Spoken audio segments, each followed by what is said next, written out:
Cartageneros, procesionistas, muchos marrajos, algunos no marrajos, pero que todos estamos aquí para oír hablar de estas cosas que tanto nos une como es la Semana Santa en general y las procesiones en particular.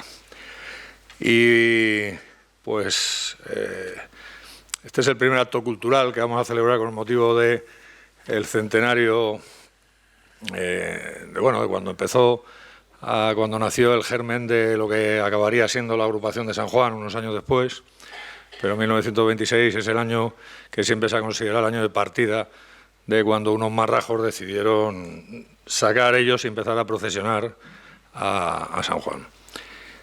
Los actos del centenario empezaron el 27 de diciembre con la misa de nuestro titular, que hacemos cada año, y terminarán el 27 de diciembre de este año con la misa del titular de este año.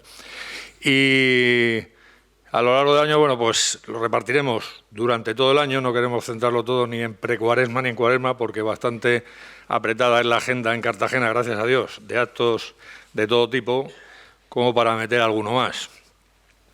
Y bueno, pues esta conferencia no se puede celebrar un centenario sin una conferencia, que pueden haber conferencias de muchos temas, muchos argumentos y muchas cosas de las que hablar. Pero ya que hablamos de lo que celebramos en el centenario, pues creo que tocaba algo hablar de la historia, ¿no? de nuestra historia, cosillas que muchas se saben, otras no se saben, unas se saben así un poco por encima y otras se conocen un poco más profundamente. Y para las que pues a lo mejor no se conoce mucho, pues aquí tenemos a nuestro conferenciante de lujo, Agustín Alcaraz Peragón, que yo me imagino que todos lo conocen, porque está en el ambiente procesionista en Cartagena. Quien no conoce a Agustín es porque es procesionista aficionado, como digo yo, ¿no? Pero bueno, corresponde contar un poco su vida en cuanto al mundo procesionista y al mundo de las cofradías, que es lo que nos une aquí, porque si tuviera que hacer leer su currículum en otros aspectos, pues claro, pues sería demasiado largo y al final de la conferencia sería solamente el leer su currículum. De todas formas lo he reducido bastante, porque si no podríamos estar hablando durante mucho tiempo. Agustín nació en Cartagena en 1967, está casado y es padre de un hijo, graduado en Historia del Arte y tiene un máster en Investigación y Gestión de Patrimonio Histórico, Artístico y Cultural. Es decir, ya va enfocado hacia las cosas de las que nos gusta a nosotros hablar. Ha ocupado los puestos de Director General de Juventud y Deportes y actualmente, con sus distintas denominaciones según legislaturas, y actualmente forma parte del Gabinete de Presidente de la Región de Murcia. Es miembro de la Real Orden del Mérito Deportivo de España y ya entrando en materia de procesiones es marrajo desde su nacimiento, como tiene que ser, continuando la tradición familiar como integrante de la agrupación de la Santa Agonía, Veracruz y Condena de Jesús. En 2012 fue galardonado con el escudo de oro de esa agrupación y de ella fue presidente desde 2017 hasta este junio pasado. En la Cofradía Marraja es comisario general, ha desempeñado funciones de comisario de capilla, comisario de patrimonio y actualmente es comisario de patrimonio y música. También es miembro de la Comisión de Arte de la Cofradía Marraja. Es autor del libro Marrajos de la Agonía y coautor de otros 2 libros de temática marraja, como son La imagen de devoción y La soledad perdida de los marrajos. Igualmente es autor de más de un centenar de artículos en publicaciones de Cartagena, pero también de otras localidades como Sevilla, Murcia, Cieza o Fortuna. Entre los temas abordados en diversas investigaciones destacan la biografía del autor del Cristo de la Agonía, Carles Flotats, los relativos a las criptas existentes bajo nuestra capilla y el origen de las procesiones de Cartagena o los avances de la liturgia y la relación entre la liturgia, entre esta, la iconografía y las procesiones. Asimismo, es autor de la atribución de la antigua imagen del Nazareno marrajo a Nicolás de Bussy, el estudio científico de la imagen de la Virgen de la Soledad de los Estudiantes, que es la antigua Soledad de la Cofradía Marraja, o la música procesional, un tema sobre el que realizó un trabajo de fin de máster y en el que ha documentado muchas de las marchas que se interpretan en nuestras procesiones, así como las biografías de sus autores, recuperando antiguas partituras que hoy están a disposición de todas las agrupaciones que están archivadas y se dispone de ellas. Todas estas materias pues ha impartido una veintena de conferencias tanto en Cartagena como en Murcia, en Crevillente o Canet de Mar, en Barcelona. En 2017 dirigió el trabajo de elaboración de un disco compacto, Memoria Musical del Viernes Santo, grabado por la Cofradía Marraja, para la Cofradía Marraja por la agrupación Sauces, y en él se plasma la recuperación de diversas marchas interpretadas en las procesiones marrajas antes de la Guerra Civil. En 2007 fue pregonero de la Cruz de Mayo de la Cofradía Marraja y en 2015 fue pregonero de la llamada literaria de la Semana Santa de Cartagena. Ha procesionado además como portapaso de la Santísima Virgen de la Soledad del Consuelo, de la Cofradía del Cristo del Socorro, cofradía de la que es hermano de honor y ha recibido los nombramientos de tribuno de honor de los soldados romanos marrajos y hermano de honor de la agrupación de San Juan Californio. Fuera de nuestra... Esto lo acaso hecho porque está el presidente de San Juan Californio aquí, que es buen amigo y necesitaba que le hiciera un guiño. Fuera de nuestra ciudad, en 2011 fue pregonero de la Semana Santa de Llano de Brujas, en Murcia. También formó parte de la comisión organizadora del 6º centenario de la Archicofradía de la Preciosísima Sangre de Cristo de Murcia, los conocidos como los Colorados, con la que ha colaborado en varias ocasiones y de la que está en posesión de su escudo de oro. Es decir, este resumen de su vida vinculada a la Semana Santa, a las cofradías, a las procesiones y demás, pues es un simple resumen que, pero creo que demuestra pues el tipo de persona que es, ¿no? Preocupado por la historia, por los antecedentes, la música, el arte.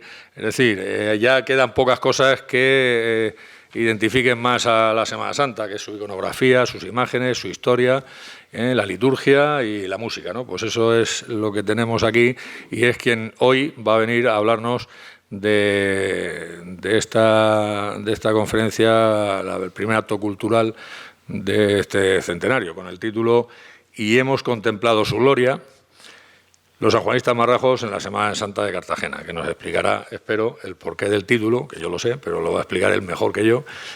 Y nada, gracias por venir y esperemos que nos guste lo que va a hablar, que seguro que sí. Gracias.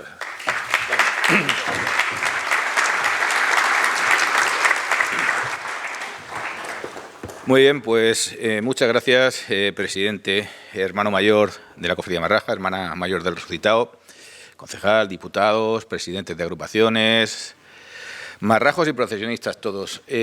Lo primero que tengo que hacer es dar las gracias a la agrupación de San Juan por contar conmigo para que hable de algo tan vuestro y que sé que sentís tan profundamente como vuestra agrupación.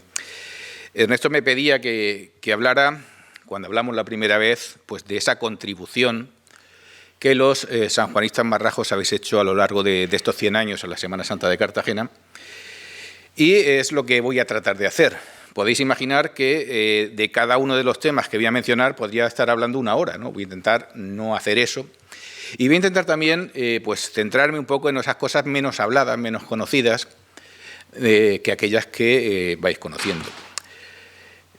Hablar de San Juan Marrajo sería, evidentemente, lo primero todo el mundo pensaría, va a hablar del orden de la Semana Santa. Y sí, hablaré del orden en la Semana Santa, pero no voy a hablar, como digo, solo del orden, porque hay otros muchos temas. Pero es que si nos vamos a empezar ya directamente por la historia, en el año 1930, en la revista Cartago Nova, que dirigía Andrés Fernández Soro, que era californio, pero hijo de Marrajo,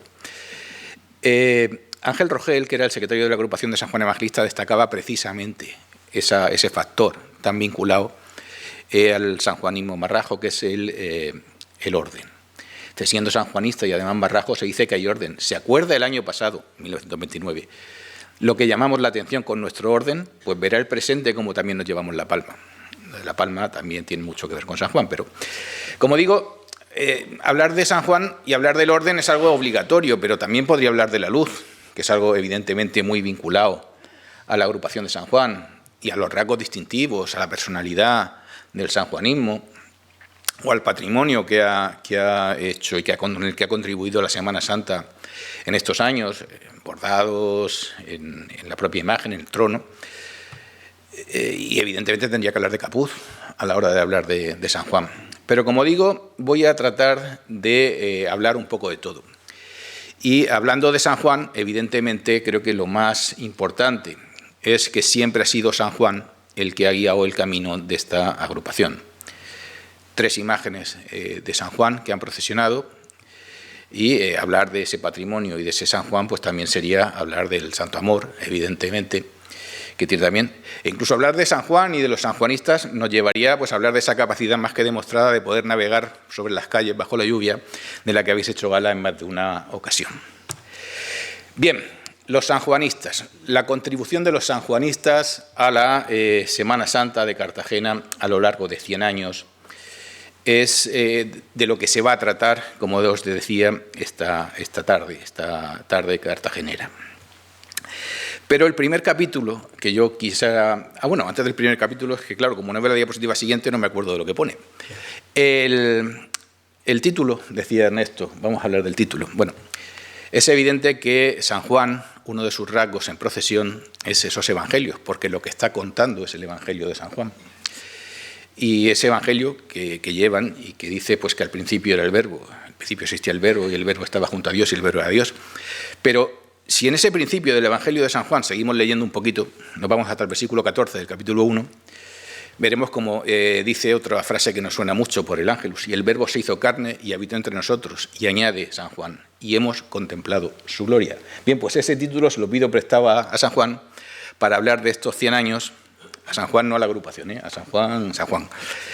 Y vamos a hablar de estos 100 años y de lo que hemos contemplado, la gloria de San Juan en procesión. E incluso pues podíamos sacarlo en ese evangelio que no sale en procesión, ni existe, pero que también está ahí puesto con esa frase con la que doy título a esta conferencia. Bien. Los sanjuanistas marrajos en la Semana Santa de Cartagena. Capítulo 1, Juventud. Remitirnos al origen de ese germen, como decía Ernesto, de la agrupación de San Juan, a esos principios en que se va a dar lugar a que se funde una agrupación, e incluso hablar del sanjuanismo, nos lleva de inmediato a pensar en el impulso y en la fuerza de la gente joven.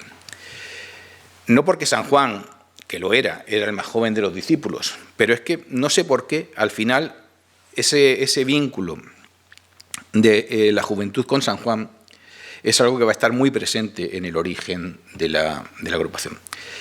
Hablar de los sanjuanistas marrajos nos puede llevar también a citar otra vez a Ángel Rogel en el año 30, cuando dice: sí, desde luego es el tercio llamado de la juventud y es requisito indispensable ser soltero para poder vestir el traje de capirote. O sea que no es que fueran jóvenes, es que encima de todo tenían que ser solteros, y en aquella época la gente se casaba pronto. Bien. Siempre hubo sanjuanistas marrajos, eso es algo innegable. San Juan está presente, como sabéis, en las procesiones desde mediados del siglo XVIII y evidentemente lo acompañaban, aunque seamos conscientes de que la cofradía era una cofradía pequeña en cuanto al número de hermanos y en cuanto a que estos, pues, como marrajos, podían estar, digamos, más o menos vinculados a una agrupación, perdón, a una imagen que a otra.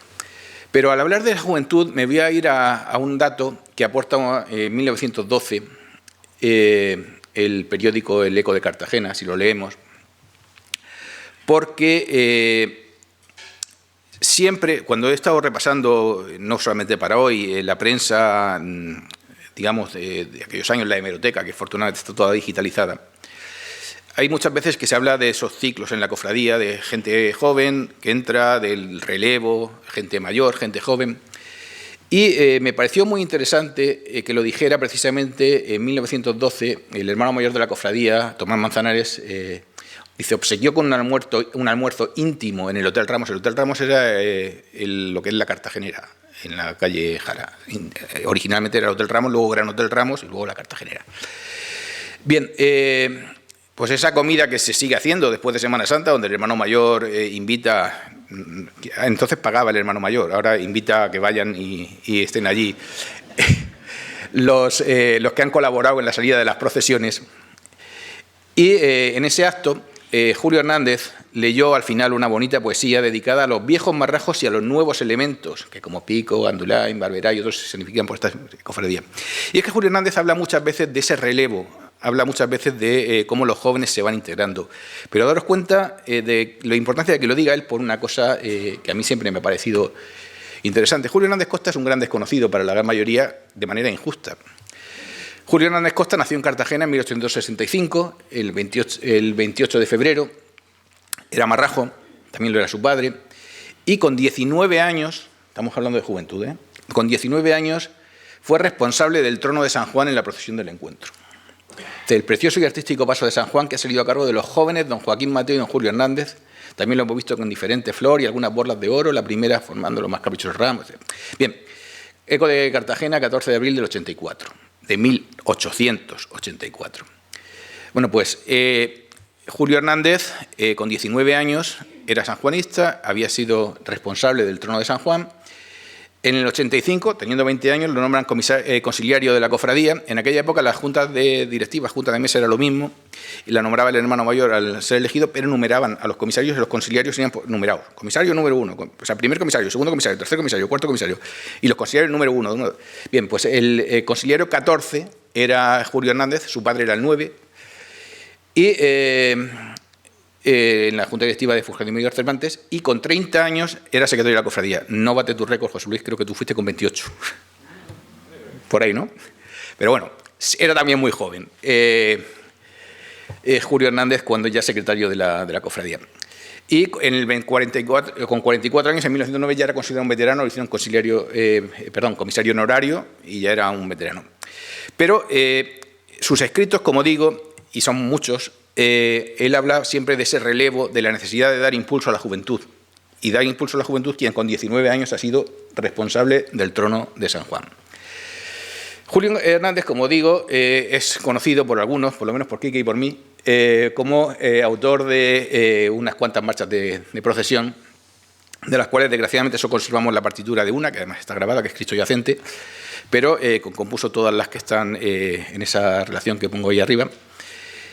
Y, como digo, sobre todo era un gran escritor.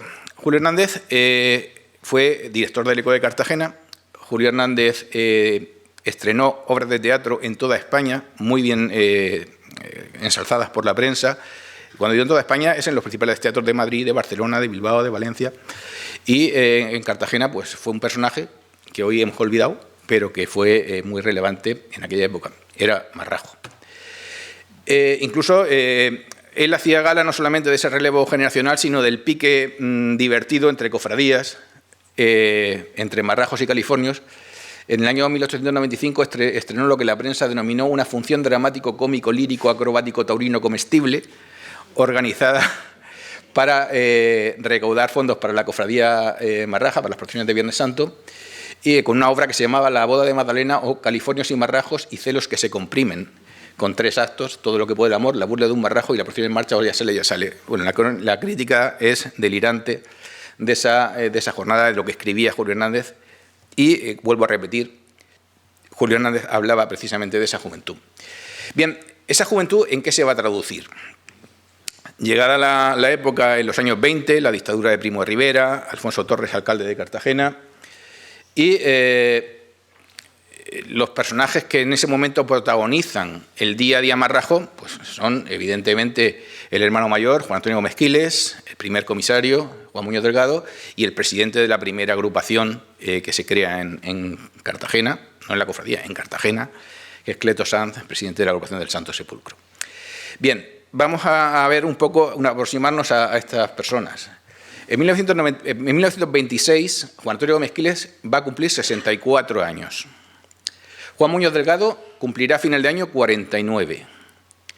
El presidente de la primera agrupación, la de Santo Sepulcro, Cleto Sanz, cumplirá en junio 37.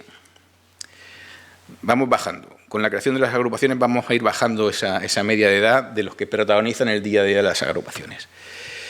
Bien, Manuel García Verdugo Rodríguez, primer presidente de San Juan, en el 26 tenía 27 años.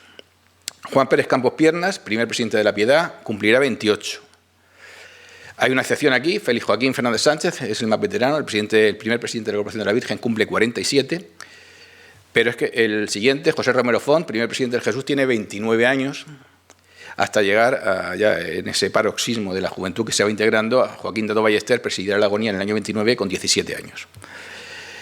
No es de extrañar que la cofradía, ya cuando crea el descendimiento en el año 30, pone un poco de freno y busca como presidente a Luis Martínez Coll, que tiene 55. Pero es que esa revolución de las agrupaciones también está protagonizada por la juventud. Y si buscamos los datos que la propia agrupación de San Juan Evangelista nos ofrece, dice, en 1926, un grupo de jóvenes marrajos conocidos como La Pandilla procesiona por primera vez, vistiendo los trajes del tercio de San Juan en sustitución de los soldados y asalariados que venían haciéndolo hasta entonces. Entre 1927 y 1929, el grupo de La Pandilla se reúne en el desaparecido Club Gavira. Bueno, he puesto la edad de los presidentes. Podéis imaginar que si los presidentes tenían esa edad, los que estaban por detrás eran bastante más jóvenes, ¿no? Lo cuenta en este caso Juan Muñoz Delgado en el libro del 75 aniversario de la agrupación de San Juan. El primero fue el tercio de San Juan, lució el auténtico traje que llevan en procesión en la madrugada y lo vistieron unas criaturas que en su primera salida llamaron la atención de la gente por su atuendo, por su seriedad, disciplina y elegancia en el andar. Ante tal perfección, la gente entusiasmada lo bautizó con el nombre de La Pandilla, por similitud con un grupo de niños que con el mismo nombre en el cine hacían las delicias de grandes y chicos con su perfecto trabajo. Unas criaturas. La Pandilla eran, no creo que fueran tan jóvenes como los niños de La Pandilla. Los niños de La Pandilla eran estos que evidentemente ni para el tercio del Santo Ángel, ¿verdad? Son demasiado críos. Pero estos niños hicieron 220 películas, ni más ni menos, se iban relevando, entre 1922 y 1944. Bueno, esos críos son los que dice que se reúnen en el Club Gavira y que son los que van a dar lugar a la creación de la agrupación de San Juan más adelante. El Club Gavira es conocido, al menos entre los que estudiamos un poco la historia, sobre todo por esta foto que publicó casi toda la prensa nacional, una foto donde se ven a miradores y amigos en la calle del Aire, en la puerta del Club Gavira, en el entierro, en el velatorio y entierro posterior del torero Gavira. Enrique Cano Gavira era un torero, nació en Cartagena en el año 1893, que tomó la alternativa bastante mayor, con 30 años, en el año 23 en la Plaza de Toros de Cartagena, y que confirmó la alternativa 3 meses después en las ventas. Y, bueno, tuvo una gran, digamos, un gran apoyo popular en Cartagena, y esa peña que le apoyaba, esos chavales que estaban allí, pues son los que deciden crear en 1925 el Club Gavira. Dice la prensa el 31 de julio del año 1925 que al día siguiente se va a inaugurar el Club Gavira en la calle del Aire. Ese día se va a inaugurar porque ese día vienen a Cartagena no solamente Gavira, sino también otros dos toreros, Carnicerito y Barajas, que van a torear y bueno, pues aprovechan que viene el diestro para que se inaugure el club. Fijaros que no era ya una peña que se reúnen los chavales, no, es que crean un local, tienen un local propio para reunirse. Si alguien quiere comprar el cartel de la corrida de toros, está a la venta en internet, que es donde lo he encontrado, el carnet de la corrida de toros de ese día en la Plaza de Toros de Cartagena. Bien, como decía, se crea el 1 de agosto del año 25 el Club Gavira y a partir de ese momento, ya el mismo día hubo un banquete por la noche. Una de las noticias recurrentes del Club Gavira, aparte del seguimiento al torero, son las fiestas y los banquetes y los guateques que organiza allí y donde los críos, pues lógicamente, se lo pasan bastante bien. Estamos hablando del año 1925 y había que buscar una animación fuera de casa. Y bueno, pues esos chavales que están reunidos en el Club Gavira en el año 25, pues son los que la propia agrupación de San Juan dice que en el año 26 vestirían trajes de capirotes del tercio de San Juan, delante de la imagen de Salcillo, y serían el germen para que se constituyera, lo ha dicho perfectamente antes Ernesto, poco después, o unos años después, o cuando fuera, la agrupación de San Juan. El primer presidente era, como hemos dicho antes, Manuel García Verdugo Rodríguez. Era una persona muy integrada en la cofradía Marraja desde que estaba en Cartagena. Participaba en las zarzuelas, en las fiestas, era un barítono bastante considerado y pues hay distintas referencias en prensa, he puesto algunas, no sé cuál de los de la foto es uno de esa foto, sé que está en esa foto, pero como no sé quién es, bueno, yo pongo la foto completa y el que lo quiera encontrar, pues uno de ellos es. Esa foto es de la zarzuela La Montería, en una función benéfica de la Cofradía Marraja. Sabéis que era una cosa muy habitual en la cofradía, pues organizar festivales, zarzuelas, el festival ese que hemos puesto antes de Julio Hernández, para recaudar fondos. Y no solamente en los actos de la cofradía actuaba Manuel García Verdugo, sino que también en ese mismo año, por ejemplo, lo encontramos en el 26, en febrero, actuando en una función que se hace ante la llegada del ministro de Marina a Cartagena. El ministro viene a Cartagena, visita la ciudad y se organiza una función en su honor. Hay que darle alguna actividad y dice, tenía que actuar Manuel García Verdugo, pero no lo puede hacer por una leve indisposición. Sabemos que iba a actuar, y lo sustituye Inocencio Moreno. Entre sanjuanistas y marrajos queda la cosa, porque Inocencio Moreno, como sabéis, fue presidente de San Juan y fue hermano mayor de la cofradía y también era barítono. Bueno, pues me falta añadir, evidentemente, que Manuel García Verdugo Rodríguez era teniente en aquel momento del Ejército de Tierra, estaba en la playa mayor del Regimiento Cartagena 70 desde el año anterior, y vivía junto a su madre, que era viuda, y su hermana, que también actuaba en muchas funciones de la Cofradía Marraja en la Plaza del Rey. Bueno, pues eso es el censo de Cartagena en 1924. Bien, hemos hablado de ese primer capítulo, que sería la juventud, que sería ese impulso, esos jóvenes que van a formar parte de las distintas agrupaciones, y que en el caso de los sanjuanistas he querido pormenorizar un poco en algunos de los nombres que formaron parte de estos inicios. Un segundo capítulo sería el protagonismo, la presencia de los sanjuanistas en la Semana Santa de Cartagena. Pero el primer protagonista es San Juan. Igual que hablaba antes, que San Juan era el discípulo más joven, también el principal protagonista del sanjuanismo es San Juan. ¿Por qué? Porque sabéis que en los años 20, aparte de las agrupaciones, hay otra cosa que sucede en la Cofradía Marraja, que es la renovación del patrimonio procesional, del patrimonio imaginero, de las distintas imágenes. Y San Juan tiene una firma, tiene un nombre y una fuerza, que es la de Francisco Salcillo. Si nos ponemos a mirar del año 25 al 31, en estos 6 años, la antigua imagen de la Soledad se sustituye por una imagen de la Soledad de Capuz, en el año 25. En el año 25, la Piedad de Sánchez Araciel se sustituye por una Piedad de Capuz. En el año 26, el antiguo yacente anónimo se sustituye por un yacente de Capuz. En el año 30, incorpora al descendimiento de Capuz. En el año 31 se sustituye la Soledad que había donado a la iglesia de Santo Domingo la mujer del capitán general, el Lobo de la Pezuela, por una Dolorosa de Capuz. En el año 31 se sustituye el nazareno atribuido a Nicolás de Bussy por el nazareno primero que hace Capuz. Todo se sustituye por imágenes de Capuz menos 2. Las 2 que tienen o firma o atribución de firma. Es decir, la cofradía presume de que tiene un San Juan de Salcillo y un Cristo de la Agonía de Montañés, que evidentemente no era de Montañés, pero bueno, es lo que decía entonces la cofradía. Y son las 2 únicas imágenes que tienen la personalidad suficiente para resistir ese cambio de patrimonio de la cofradía en busca de tener un patrimonio de prestigio, de tener unas imágenes de categoría no solamente devocional, no solamente artística, sino también de categoría en cuanto a su autoría, que es algo que la cofradía anhelaba y deseaba tener en aquellos años. Por tanto, el primer protagonista en ese protagonismo del sanjuanismo es el propio San Juan. Pero si nos vamos a después de la guerra, en los años 30, en el año 39, también los sanjuanistas van a tener un protagonismo en cuanto a ese empuje. No han perdido el empuje. Los jóvenes de antes de la guerra, que ya son bastante más mayores, siguen teniendo ese empuje para tener una presencia constante. Una de las 2 primeras agrupaciones que convoca Junta General para formar los tercios, para reconstituir la agrupación después de los 3 durísimos y crueles años de la guerra, es San Juan, que cita el 27 de abril de 1939, no ha pasado ni un año, ni un mes de que se acabara la guerra, cita ya a los hermanos en la calle Adarve, en el almacén y sede de la cofradía de la calle Adarve, para reconstituir la agrupación.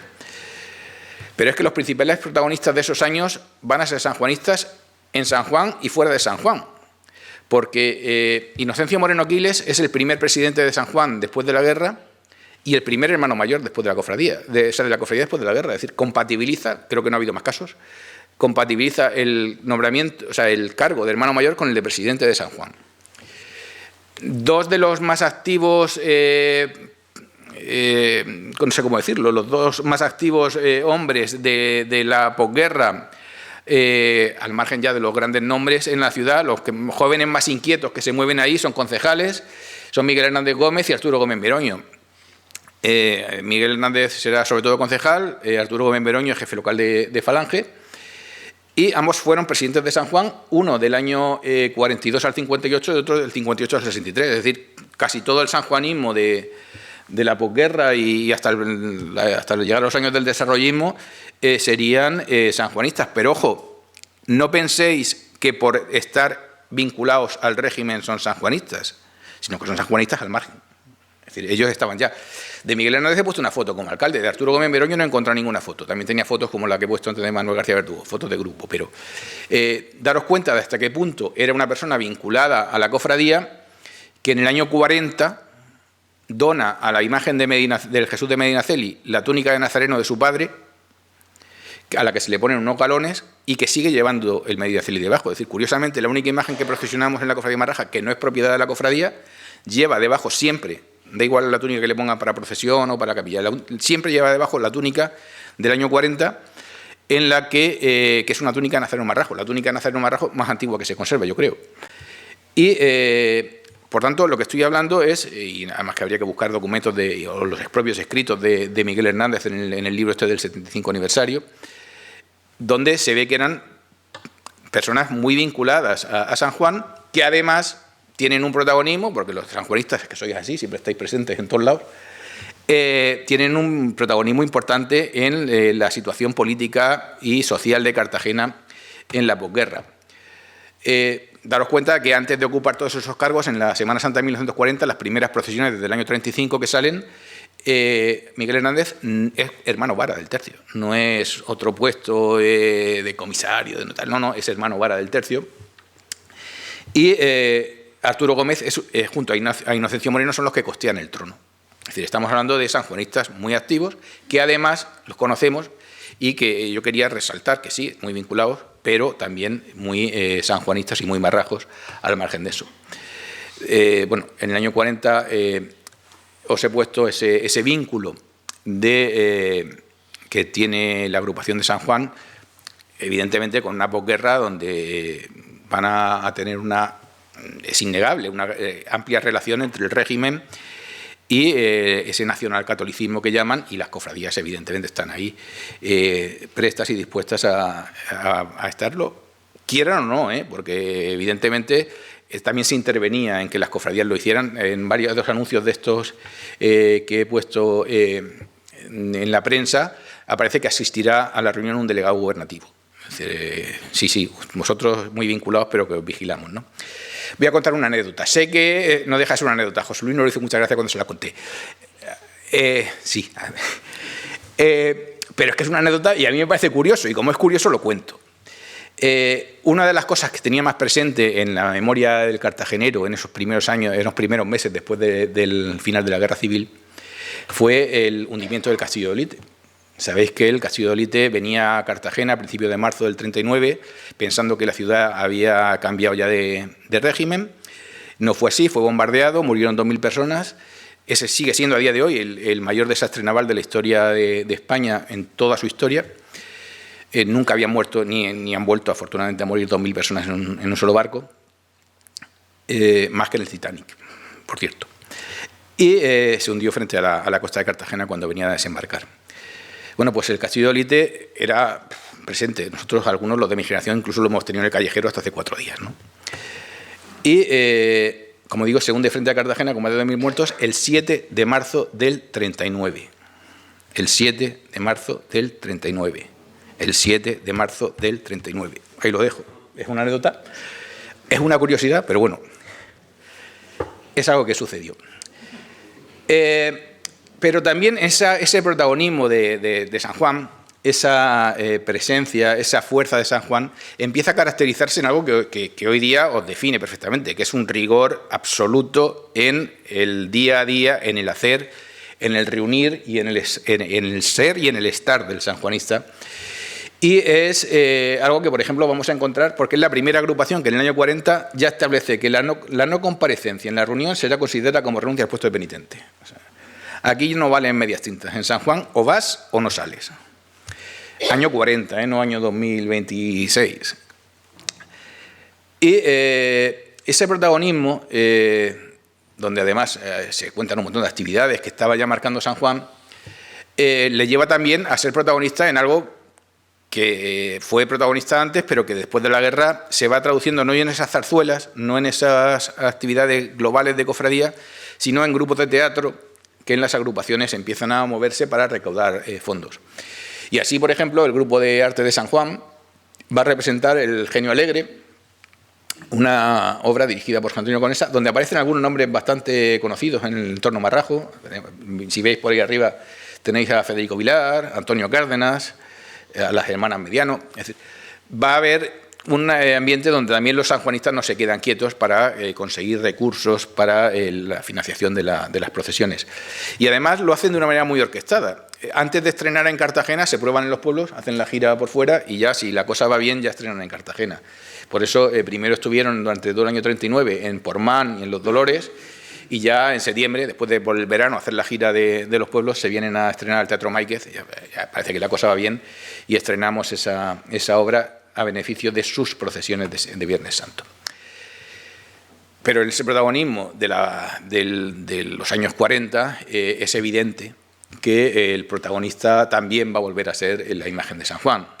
En este caso, la imagen de José Capuz, con la que la agrupación de San Juan, tras ese pequeño paréntesis donde se ha procesionado la imagen de José Alfonso Rigal, va a conseguir por fin la imagen de Capuz, que hoy día sigue siendo el titular de la agrupación. Esa es una de las estampas que se hace ese mismo año, en la primera misa del titular del año 43, y una imagen que es muy ensalzada. Es recortada, podía haber puesto del resto de imágenes de la cofradía, porque evidentemente podéis imaginar que se habló de otras muchas, y porque además en todos los artículos de San Juan y la Soledad llegan a la vez. Y entonces, bueno, he puesto aquí la parte de San Juan. Cuando me contraten para la de la Soledad, poner la de la Soledad. Pero evidentemente es una imagen que es muy halagada y alabada por la prensa local, de expresión bellísima y perfectamente lograda del pescador, discípulo de Jesús, que siguen al Divino Maestro. Suele olvidarse que San Juan también era pescador, no solo San Pedro, San Juan también. Esa expresión de reconcentrada preocupación, una abstracción íntima tan profunda, una talla perfecta que recuerda el estilo griego, maravillosa imagen que el tiempo se encargará de elevar a la categoría de obras geniales, de factura impecable, facciones perfectas. Pues, bueno, los elogios fueron tremendos. Llegó el 17 de abril, se colocó para su bendición y para exposición en la Capilla Marraja y, como digo, pues fue magníficamente recibida y ensalzada y se convirtió pues, en el principal de los protagonistas de esta época, de este tiempo, gracias pues, a esa apuesta por José Capuz. José Capuz, no voy a extenderme aquí hablando de Capuz, evidentemente lo conocéis perfectamente, lo conocéis mucho mejor que yo, y está claro que había sido el protagonista de la reconstrucción del patrimonio, como decía, de los años 20. La cofradía opta por Capuz, un escultor de fama nacional y ya un prestigio más que contrastado, y podía, después de la guerra, haber optado por otras soluciones. Tenía más a mano pues, a Sánchez Lozano, que por aquellos años hace una magnífica talla de San Pedro, que hace en el año 43, el mismo año que San Juan, hace la primera, la imagen de la Dolorosa de la Cofradía Marraja, la Virgen Guapa, que hoy está en San Diego.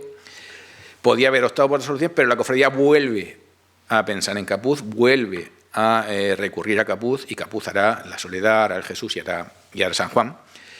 Bueno, primero la Soledad y San Juan, luego el Jesús. Bueno, todos sabéis pues esa imagen que hace para la cofradía y para la agrupación de San Juan José Capuz, que, como digo, es protagonista de ese tiempo.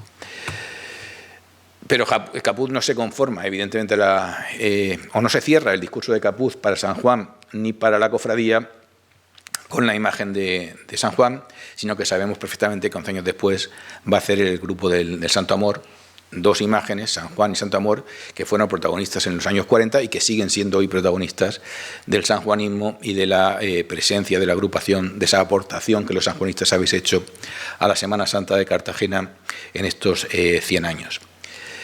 Y bueno, si hemos hablado ya de juventud, de iniciativa, de protagonismo o de empuje, tocaba hablar de alguna cosa más y yo en principio iba a poner este tercer bloque como el de innovación. Pero leyendo a Antonio Pérez Madrid, que fue capellán de la Cofradía Marraja, en el libro que se editó con motivo de las bodas de oro de los achotes de butano, de la agrupación de San Juan, evidentemente, no hay ninguna otra agrupación que tenga achotes de butano y por tanto puede celebrar ninguna boda de oro de los achotes de butano, titulaba su artículo San Juan, Marrajo, luz y audacia. Y yo creo que, por tanto, en vez de innovación vamos a llamar a este apartado audacia, que le pega todavía más a lo que ha hecho San Juan a lo largo de estos años. Si os dais cuenta, antes leía un trozo de lo que decía Juan Muñoz Delgado, pero lo voy a ampliar un poquito más hacia arriba. Dice, el primero fue el tercio de San Juan, lució el auténtico traje que hoy llevan en la procesión de la madrugada y lo vistieron unas criaturas, y tal, lo que he dicho antes. El auténtico traje. Y dice Juan Muñoz Delgado, en el libro del 75 aniversario. En las procesiones del año 1925 se vieron por primera vez en Cartagena penitentes con capirote largo y capa de raso, que pregonaron el resurgir de la cofradía Marraja. Primero fue el tercio de San Juan, lució el auténtico traje que hoy llevan en la procesión de la madrugada y lo vistieron. Antes había dicho lo de primero fue el tercio de San Juan, pero me había saltado todo este trozo, me lo había guardado para ahora, porque está hablando de que la innovación primera de San Juan es en ese, siempre se ha hablado del orden, no antes, del orden, fue el capirote largo y la capa de raso, el vestuario de la Semana Santa. Si nos vamos a lo que se hablaba antes de 1925, esto era el aspecto de un tercio. Veis ahí aquí un penitente con la cola que arrastra por el suelo, con un sencillo achote y con un capuz corto que va pues, andando por la calle durante la procesión. Si nos vamos al año 25, esta foto es del 27, he puesto 25. Capuces altos y capas de raso. Esta foto, que es una captura del vídeo de 1927, vemos cómo eso ya, que se ha pasado en el año 25, de incorporar los capuces altos y las capas de raso, dan una imagen diferente. Aquí ya no vemos la túnica arrastrando la cola, vemos la presencia de las capas, que hasta ese momento no llevaban los penitentes, y eso evidentemente supone un cambio. Supone ese cambio. Si vemos la foto de cómo eran antes, a esa foto de Francisco Martínez Candel del año 30, vestido con el traje de San Juan, vemos que el salto cualitativo y la imagen, la estética del penitente ha cambiado desde el año 25 con esos capuces altos y capas de raso que decía Juan Muñoz Delgado. Pero es que, a más, que dirían, Ángel Rogel en el año 30 también dice, ya se fijaría el año pasado que estrenamos unas sandalias muy originales y que llamaron la atención grandemente. Volvemos al año 27. En el año 27 el penitente de San Juan, la túnica corta, se ven los pantalones, se ven los zapatos, es decir, va vestido de calle, se pone una túnica encima, un capuz y a la calle. Pero es que en el año 30 han pasado 3 años de diferencia de una foto a otra. No solamente ya es el traje, es que fijaros que lleva sandalias. Esa es otra innovación, otra cosa nueva que aparece. Hemos pasado de llevar, pues eso, como si yo ahora mismo me pongo una túnica y un capuz encima y la capa y salgo a la calle. No es lo mismo que cuando todos sabemos cómo es vestirse de capirote, que es otra cosa, y ya pues, las sandalias evidentemente también estaban presentes ahí. Bueno, pues segunda cosa que ya hemos encontrado en este apartado. El orden, dice Ángel Rogel. Siendo sanjuanista y Adán Marrajo se dice que hay orden. ¿Se acuerda el año pasado lo que llamamos la atención con nuestro orden? Lo he leído antes, ¿no? Pero ahora lo he puesto en grande. Pues verá el presente que también nos llevamos la palma. Año 27, captura de pantalla del vídeo del año 27 de Castelló, me parece que es el que lo graba, donde se ve la procesión de la madrugada. Y si vemos aquí, pues vemos al tercio que sí, van dando con un cierto orden, que es lo que decía Ángel Rogel. Pero es que si vemos la foto del año 34, es el mismo tercio, ¿eh? Misma procesión, mismo tercio. Posiblemente muchos son los mismos penitentes. Creo que ese orden que se ha incorporado ahí es algo más que una intención. Es cierto que en el orden, y es una cosa que no me cansaré nunca de desmentir, no tienen nada que ver los soldados. Ya ni en el 27 ni en el 34 salían soldados. Es decir, estamos hablando de penitentes. Es cierto que en el orden influirá mucho los cables, y el llevar los achotes con cables te obliga a llevar un cierto orden. Pero bueno, se puede llevar el orden y se puede llevar el orden. Y creo que cuando se habla del orden del que hace gala San Juan en esas declaraciones, en esas entrevistas en prensa, se refiere más a esto que a otra cosa. Lo van a llevar otras agrupaciones, esto se va a incorporar rápidamente, pero bueno, ya sabéis que el 29 es el año en que se cita por Ángel Rogel como el año en que San Juan pasa de ir así a ir así. Bueno, me habéis pedido que hable de cosas de San Juan, yo las cuento. Pero si antes hablaba también del tercio de la juventud, también era una frase cortada. Yo hay veces que pongo una frase y luego la pongo entera. Esta es la frase que puse antes, ahora la voy a poner entera. En la actualidad el tercio cuenta con 84 hermanos protectores, de los cuales 33 visten el tercio. He de advertirle que es la agrupación que con más número de señoritas cuenta, pues a día de hoy asciende el número de ellas a 248. 248 hermanas de la agrupación de San Juan en 1930.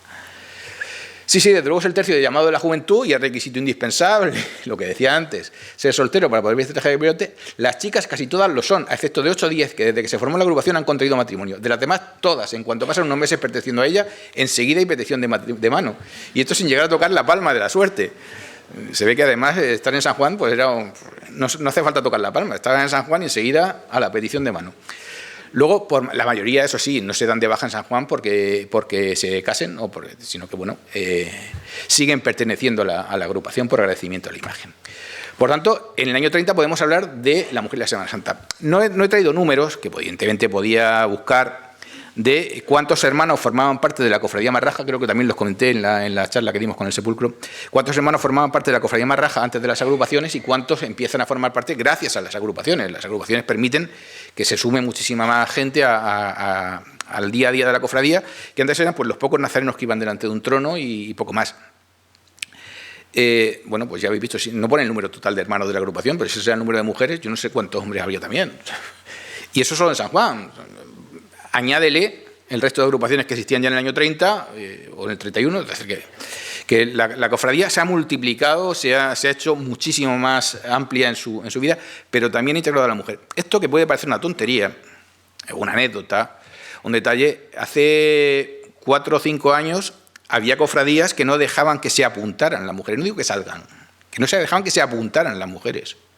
Por tanto, si hay algo que también puede presumir la Cofradía Marraja, gracias a San Juan, me imagino que al resto, pero tenemos el dato de San Juan, es que en el año 30 tenía integrado en el seno de la misma un amplio número de mujeres. Por tanto, en el año 30 también podemos hablar de la incorporación de la mujer a la Semana Santa. 1925, capuces altos, capas de raso, 1929, sandalias, 1929, el orden, 1930, la mujer en la Semana Santa. En 5 años. En 5 años. Y claro, si estoy hablando de audacia y de innovación, diréis, bueno, ¿y no va a hablar de los achotes de butano? Sí, claro, voy a hablar de los achotes de butano. No me voy a extender porque los conocéis perfectamente, pero puedo deciros que yo hace un mes, además creo que justamente un mes, daba una charla en Murcia explicando lo que es la Semana Santa de Cartagena y cuando dije lo de los achotes de butano, los ojos se abrían así. A la gente, ¿cómo? ¿Qué estás contando? Si ya les sorprenden los achotes eléctricos a algunos, imagínate cuando le hablas de los achotes de butano. Lo que supusieron la valentía y la audacia para renunciar a los cables, que eran un engorro. Yo no los he llevado, mi padre me lo contaba, que era bastante complicado eso de desfilar con cables. Y en los años 60, sí, en los años 25 ha sido de renovación del patrimonio escultórico e imaginero. En los años 60 son los de dejar atrás definitivamente a los asalariados en las procesiones. Van a abandonarse los tronos a hombros, van también a tener la libertad o digamos, la prestancia de los tercios ir sin los cables. Para los cables, pues unos optan por el achote eléctrico, pero San Juan opta por esta gran novedad que supone el achote de butano, que sigue siendo un riego maravilloso, que da una luz inconfundible, evidentemente. A mí me gusta mucho ver los achotes de butano, y que además dan calorcito, que en la noche del encuentro uno se acerca a un penitente de San Juan y siempre viene bien no sé si al penitente que lleva tanto tiempo el achote, pero a los que nos acercamos un ratito siempre da un poco de gusto acercarse a los achotes de butano. Podría estar poniendo aquí fotos y podría estar hablando pues, de artículos como este de Antonio Rodríguez Robles, que hablaba bien y titulaba perfectamente El enamorado de la luz, San Juan el enamorado de la luz. Y al final he tenido que dejar 5 o 6 fotos de achotes de butano y de la luz que dan, porque me pongo a buscar, encuentro un montón, me gustan y las podría poner todas, pero vamos, ¿qué os voy a contar a vosotros que no sepáis?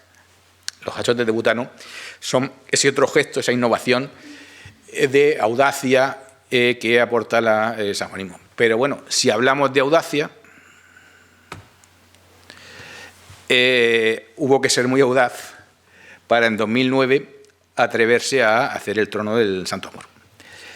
Un trono que he puesto aquí, la página de La Verdad y la de La Opinión, que reflejaban esta noticia. El uno cuando era proyecto y el otro cuando se estrenó. En La Opinión llegaba a hablar de un trono que recuerda a Gaudí.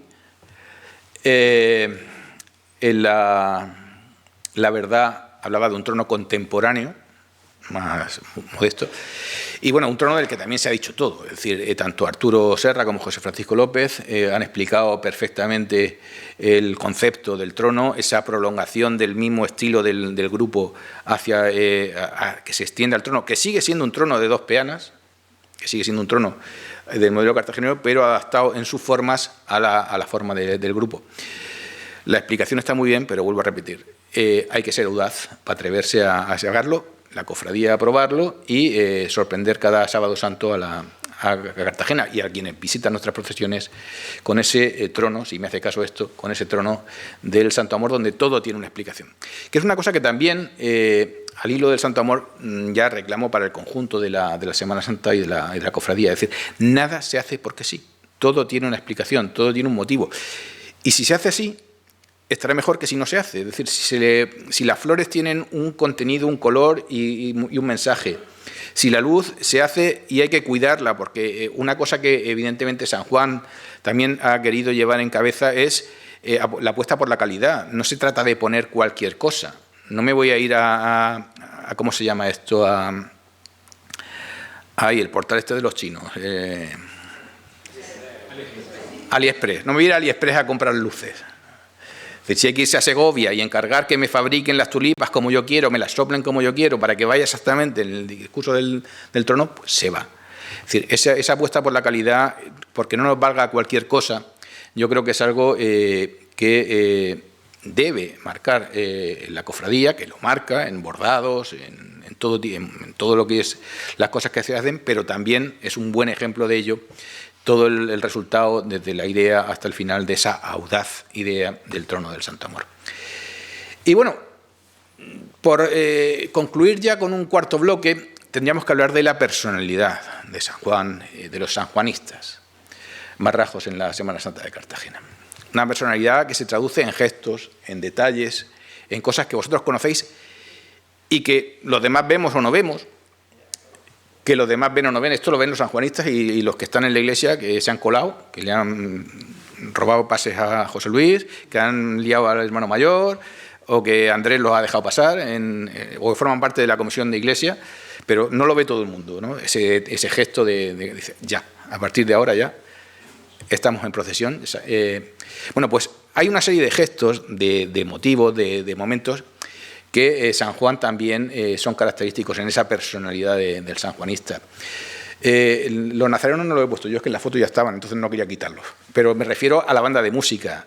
Es decir, la fidelidad a una banda de música, no estar cambiando de banda, de repertorio, sino a mantener esa unión, nunca mejor dicho, esa unión musical torrevejense a lo largo de tantísimos años.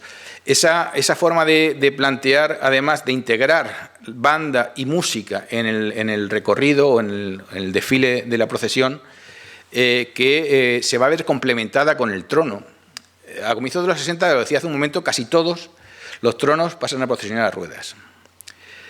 Voy a ser bueno y no voy a mencionar las otras cofradías, que hay alguno que dice que nunca sube a ruedas. En la cofradía marraja, todos pasan a ruedas, menos la Virgen de la Piedad del Lunes Santo. Y esto hay que recuperarlo. Rápidamente, en el año 71, la Dolorosa, la agrupación de portapasos promesa de la Dolorosa, que se creará posteriormente. Para ello, decide que la Virgen salga a hombros en el encuentro.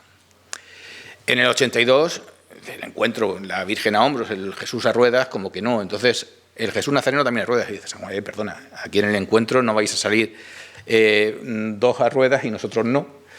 Y antes de la noche apuesta por el trono a hombros en la madrugada, que en el año 87 pasa a ser también llevado a hombros. Es decir, San Juan está al quite para estar en esa vanguardia de volver a los tronos a hombros, que posteriormente, pues ese mismo año La Soledad, 91 Medinaceli, en el 92 también ya San Juan, que estaba en el tole-tole de también sacar en la noche, no, me dice esto que no. 85 en la madrugada y 90 en la noche. Pues esos son los datos que ponen en el Eco del Nazareno, ¿eh?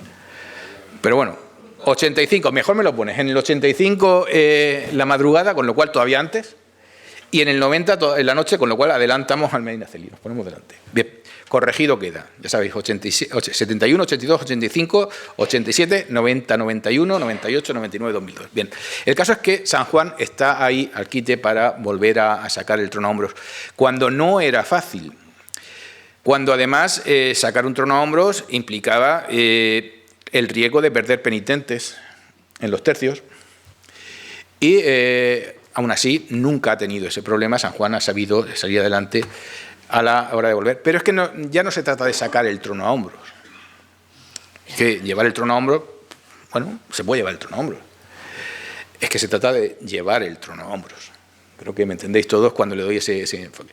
Es decir, ese ritmo que lleva el trono, esa forma de decidir volver a llevar el trono a hombros, va a ser requisito esencial, junto con la integración de la banda de música y junto con el concepto global, en lo que es la salida sincronizada, que sería ese otro gran rasgo sanjuanista que evidentemente conocemos en su detalle los que somos procesionistas y que sorprende, sin entender muy bien por qué, pero sorprende al espectador ajeno que ve la procesión cuando el sudario da la señal de salida, bueno, la banda de música da la señal de salida al sudario y al trono. Y todos arrancan a la vez. Y es quizá el último de los rasgos que yo quería contaros esta noche de lo que es esas cuestiones que los sanjuanistas, esos actos que me pedíais que hablara, de lo que los sanjuanistas habéis aportado a la Semana Santa de Cartagena a lo largo de 100 años. Y si antes tomaba el versículo 14, me iba al principio del Evangelio de San Juan, creo que el resumen de todo lo que habéis aportado a la Semana Santa lo vamos a encontrar en el último capítulo, en el final del Evangelio de San Juan, porque lo que hacéis es honor a lo que él dice. Este es el discípulo que da testimonio de todo esto y lo ha escrito, y nosotros sabemos que su testimonio es verdadero. Pues esto es lo que podía contaros esta noche y os doy las gracias por escucharme. Muchas gracias.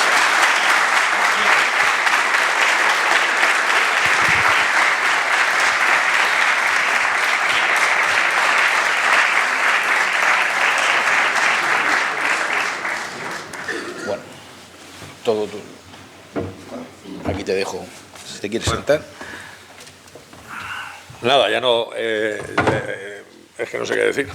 Claro, es que una vez que habla alguien como Agustín, después es que es difícil decir algo que pueda ser interesante para cualquier persona, ni siquiera para mi mujer, por mucho que me quiera, ¿no? O sea, es que al final no sé qué decir. Nada más que gracias, nos ha gustado, a mí por lo menos me ha gustado. Ha sido interesante porque la capacidad de resumir en 50 minutos más o menos que has estado hablando, más de 100 años de historia, porque has empezado a hablar antes de 1926, y de tantas cosas como tenemos los sanjuanistas, que sabes tú que somos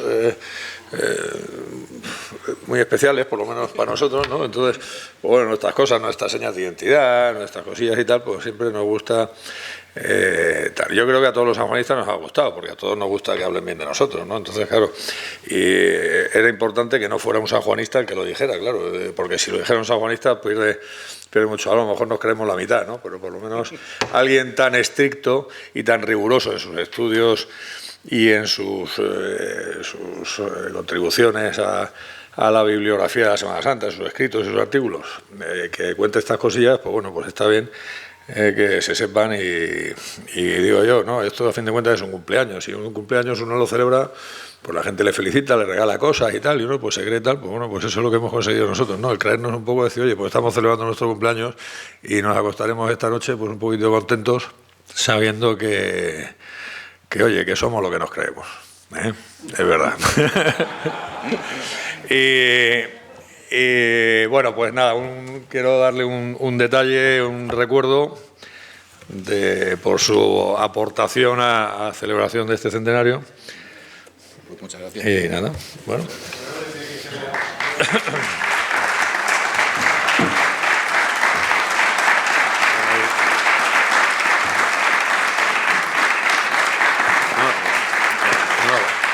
¿Habla Paco? ¿Eh? Hermano mayor, si quiere decir alguna cosa. Quédate.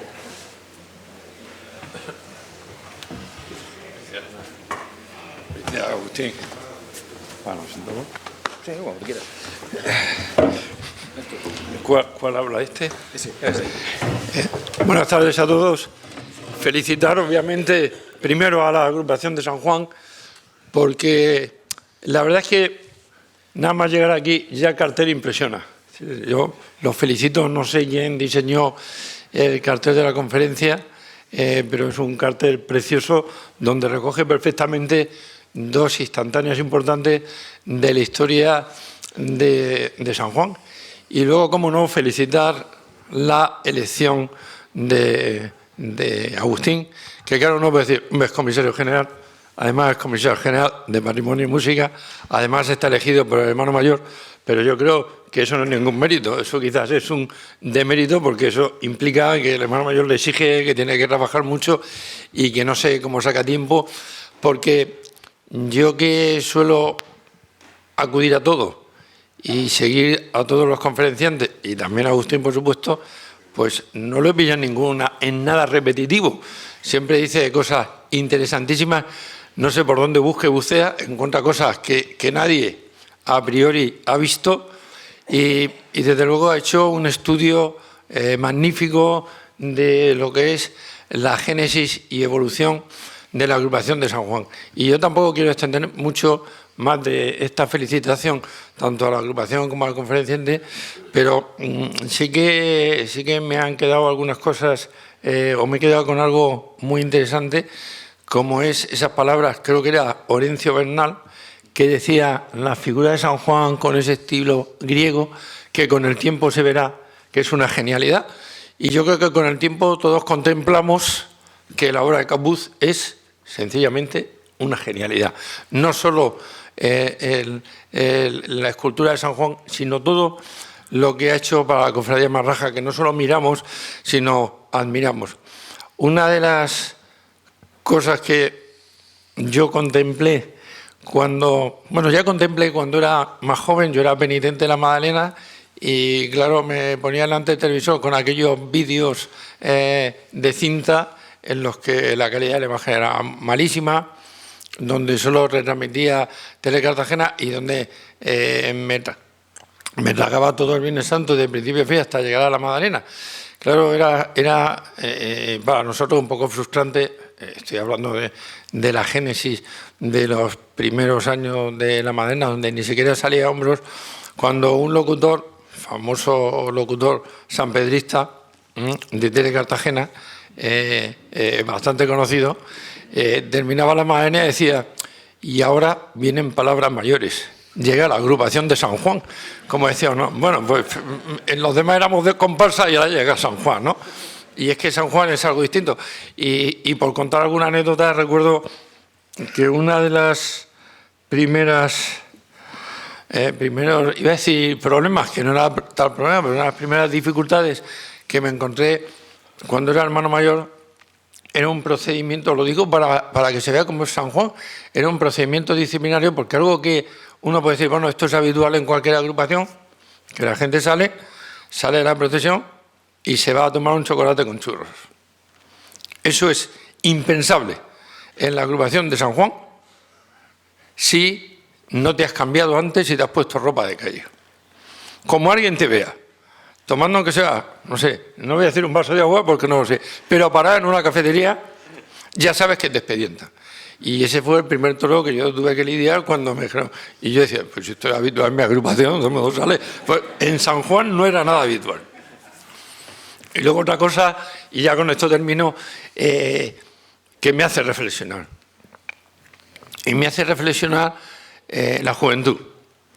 La juventud, que es algo que también viví yo, cuando con 23, 24 años fui miembro de la Junta de Mesa, y recuerdo que mi tío Gabriel Martínez, presidente de la Magdalena, cuando yo lo acompañaba a la Junta de Mesa, le decía, ¿yo qué tengo que hacer? Y me dijo, tú callarte y aprender. Y por lo que he visto en la génesis de San Juan, pues esa era la dinámica, era joven, muy joven, demasiado joven, aprendía, llegaba a ser presidente, incluso alcalde, llegaba a ser de todo.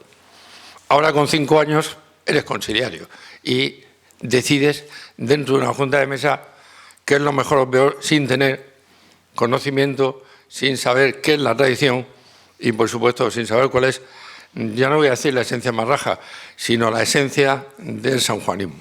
Y con eso me quedo. Bueno, muchas gracias a todos y buenas tardes.